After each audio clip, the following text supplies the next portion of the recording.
Hello, my name is Tobiah. I'm a student at Valparaiso University. I'm a Christian, and I do not believe that homosexuality is a sin. I grew up in Oregon, in going to public schools that were rather secular, given my friends and the student bodies in general. I attended a Lutheran church. Both of my parents were pastors' kids. The church where I went didn't discuss the topic of homosexuality. There was not really a youth group. It was a very small church. So I wasn't ever initially brought into contact with Christian teachings regarding love, basically, in that sense. What I do remember from my childhood was sometime either in late elementary school or maybe in early middle school, my mom told me that she and my dad would love me regardless of whether I grew up to love a woman or a man. And I don't remember the context of the conversation other than it surprised me. It surprised me that my parents would need to clarify that because I'd always assumed that I had their unconditional love, that I had the unconditional love of Jesus, and that it didn't matter to my parents or to my God whether or not I was homosexual or heterosexual. And that was wonderful.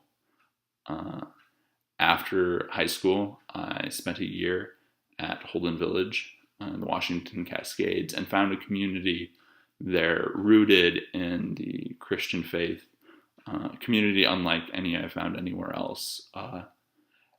In that community, I met many homosexual friends, and we worshiped, we sang together, we played together, we worked together.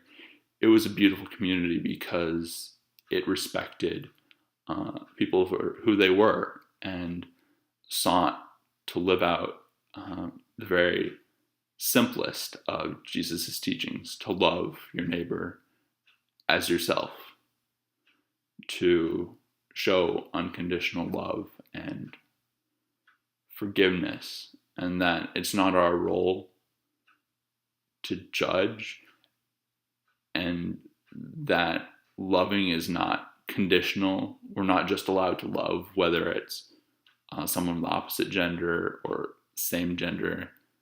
That doesn't matter. That was wonderful. It was an amazing place.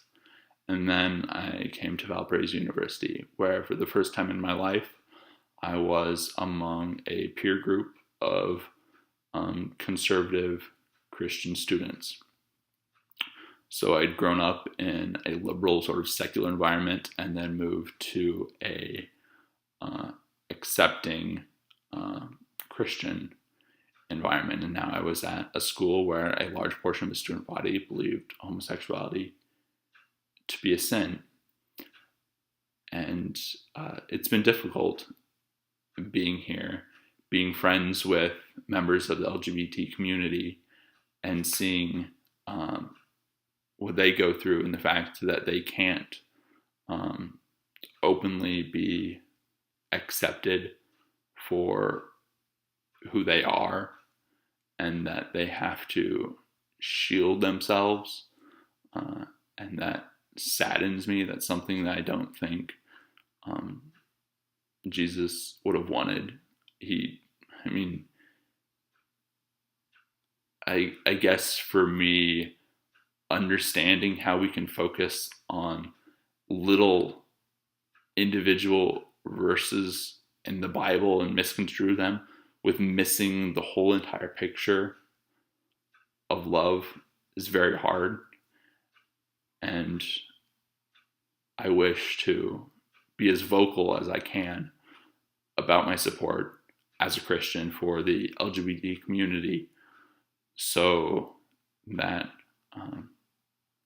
they know that they're not alone in the church, and that places such as Holden Village exist, and that even in places like Valparaiso, where there is adversity, that there's support for them, and that not all Christians believe homosexuality is sin. Many, many, many do not. Simply because they're vocal on the news does not mean they speak for the majority. And so with that, I'll leave you with peace.